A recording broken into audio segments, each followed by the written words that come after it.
Hello everyone, this video will demonstrate how to withdraw a protocol from review. Withdrawing a protocol from review means that you no longer wish to pursue the protocol at that particular time, which also means that your study will not be submitted and reviewed by your research faculty advisor and the NSU IRB office. After logging into your Citero Mentor account, click My Protocols from the left side menu. Then click on the protocol you want to withdraw.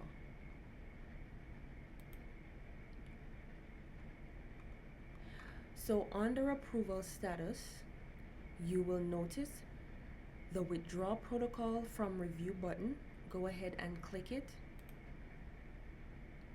The note that is highlighted in blue states, completing this action will withdraw your protocol from review by the committee, and then asks the question, do you wish to proceed?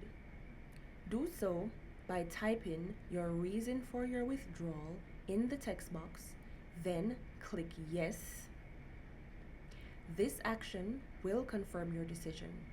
If you have any questions about this process, please contact the NSU IRB office.